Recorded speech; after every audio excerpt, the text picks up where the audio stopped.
Hello, Kiannaa Sage here, bringing you the BIS Insight. And this month, I'm talking about something completely different. And in fact, if you probably Googled it, it would probably take you to something very different than what I'm going to talk about. So before I get started, if you have not subscribed to the YouTube channel, please do so. Follow me. I post videos quite often, and you could stay up to date with what I'm doing and new insights that you may not have considered before, like the one I'm talking about today. Today, I am talking about toxic streams. And no, I am not talking about the toxic streams out in our environment, although those are the analogy in which I'm using, because would you drink from a stream that you knew had poison in it? Probably not. In fact, most people, when they are hiking or traveling, have something to treat the water so they don't get sick from drinking water that is tainted with toxins and bacteria. However, many of us are walking around with toxic streams in our energy field. So today I'm going to talk about what is a toxic stream, how does it happen, how does it influence your life, and then what happens when they disappear. And they don't just disappear, something needs to transpire with it. But here's what it is. Essentially, a toxic stream is like a poison river running through your energy field. So just one toxic stream, if you think about your physical body as the river and you have a toxic stream, that toxic stream or poison is running into the river. Now, it doesn't just stay within the stream, it then starts to corrode and erode all of the river. So every chakra, every meridian, every channel that you have within your physical body, all your organs, all your systems get influenced from this toxic stream, this poison stream. So there's no way around it. It absolutely influences every part of your being, your essence. So I'm going to give an example towards the end about how it emerges in the workplace and how I personally have navigated it when I had my very first experience of it. But first, how does it influence your life? I mean, the magnitude of a poisonous stream or a toxic stream in your field cannot be understated. It influences every part of who you are. So if you imagine this toxicity or this poison going into your river of your body, and you know it's going to distort things, right? So it could take a clean space and turn it tainted, right? So we already know that. So it's going to influence every part of that stream eventually. The other thing that it does is it influences how you attract. So if you're even slightly familiar with magnetics and energy and the law of attraction, having a toxic stream in your energy field influences how you can magnetize new experiences into your life. What having that in your energy field does is it creates drama and chaos. Ultimately, drama and chaos can distort how it is that you're perceiving things. So basically, when you have these toxic streams in your field, it distorts your perceptions of how you see the world. Whether you see the world the glass half empty or half full, whether you're an optimist or a pessimist, whether you're positive or negative. I mean, we have all these attributes that we've heard throughout the years, but it really does change how it is, number one, you perceive, and two, how you then experience your life. So it's pretty important. And yet, why isn't anybody talking about it? Well, most people aren't even aware of it. And I'm going to give you an example. This is not my first example of being in a toxic environment.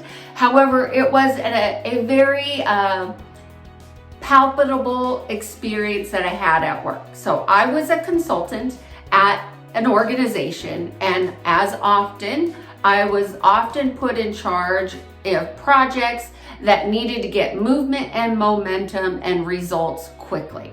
So I was assigned to work with this team, and the executive of the organization felt that I would be more influential if I went in to work with this team in their own environment. So put the consultant, who's an outside perspective, in with the group.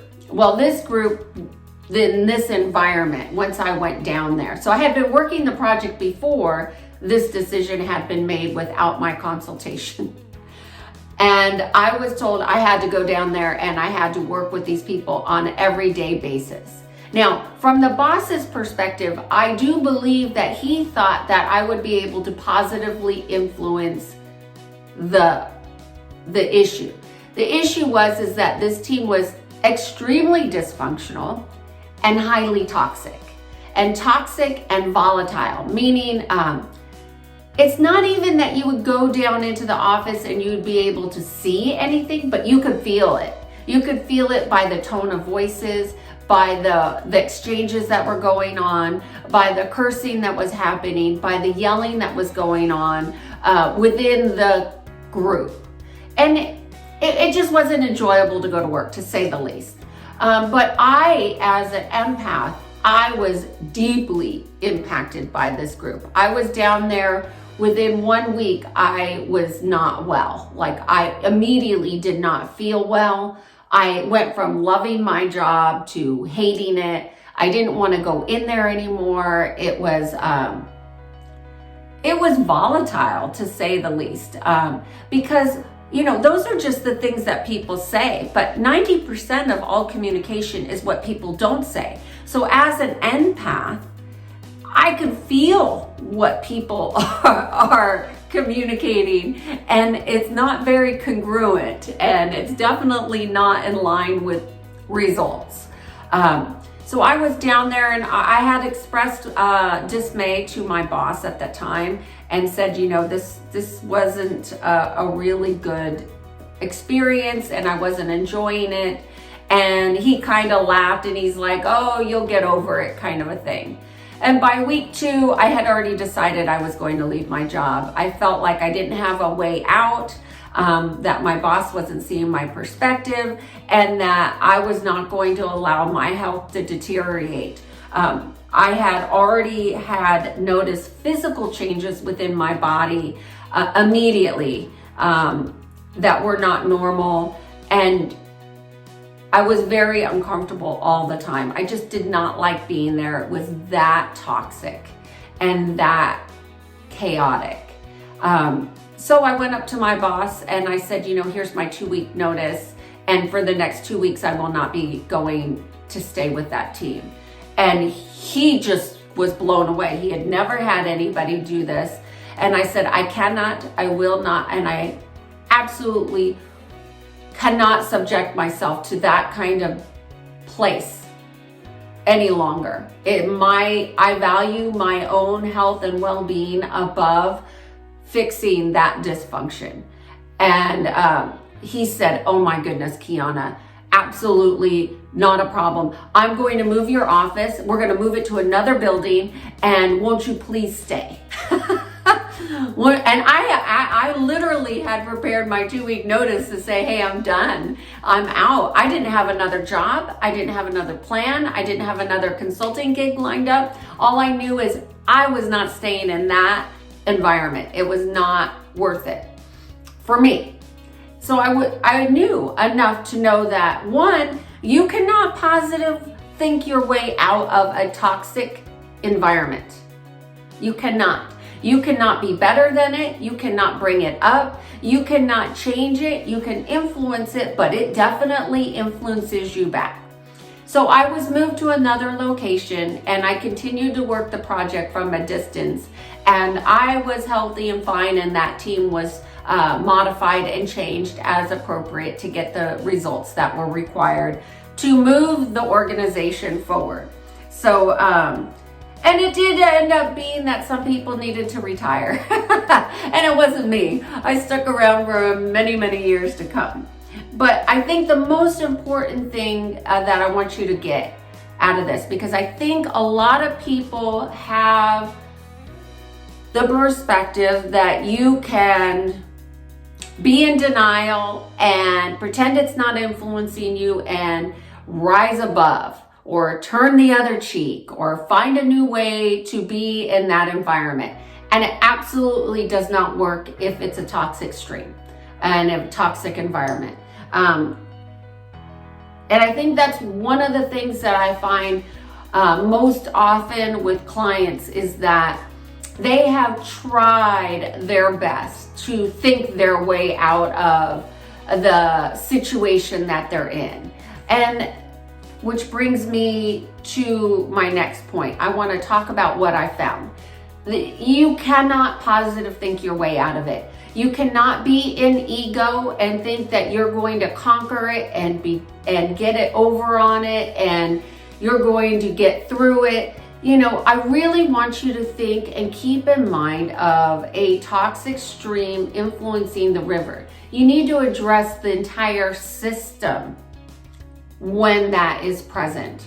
I will tell you that most people that I've encountered, so I see, sense, feel these in people's field. And so when you look at your energy and you think about all the channels, meridians, chakras, just think of your blood vessels. That's a channel. And we have thousands of channels in our energy field. It's very complex. And so when you have one, you typically have more than one, because what happens is your perception is distorted. So everything is based on your perception. And when you understand that, you could see that it makes sense that you would have probably more than one, but you wouldn't know that if you're not aware of it. So what I will tell you is that when these toxic streams are properly addressed, your life will improve in ways that you can't even imagine right now, because you're in it. And like, if you have toxic streams in your field, you are in it, you are living it, the chaos is regular. You've probably become so used to things being so uncomfortable that you've gotten uncomfortable with the discomfort. And that's unfortunate, because life doesn't have to be that way. You can get out of these situations once there is a consciousness of them, number one, and number two, they're addressed appropriately. So how I address them is through my Integrated Reprogramming program. And you know, this program isn't for everybody, but if you think that you have toxic streams, if you think that you've got some discomfort that you have tried to positive think your way out of and try to correct your life, but somehow you keep going down this rabbit hole and this experiences keep repeating themselves, chances are you have something like a toxic stream in your field. And I could definitely help you with it, but your awareness of them is important, and knowing that your perception is the primary cause will help you tremendously. So, you know, perception really shapes how it is that we experience the world. And, you know, toxic things can always be shifted and changed with your awareness, your raising your availability to be supported. And that's the other thing that I would say. It's like, you can't do these things alone. You know, Nobody at the top of their game is trying to go it alone. They always have support. They're always getting people who know things that they don't know to help them. So if you think you have something like this in your energy field, reach out to me, ask me about the integrated reprogramming, and get it addressed so you can live your life in a much more harmonious, joyful way, and stop swimming in the muck and get out of it, because it is possible. Everything is possible when you have a new awareness about living in the possibility. So cheers to being in sync, and I hope you enjoyed this video, something different and unique for you. Please share it and subscribe to the channel. I'm small but growing group of Being in Sync followers, and I'm so happy that you took time to watch. Take care. Have a great day. Bye-bye.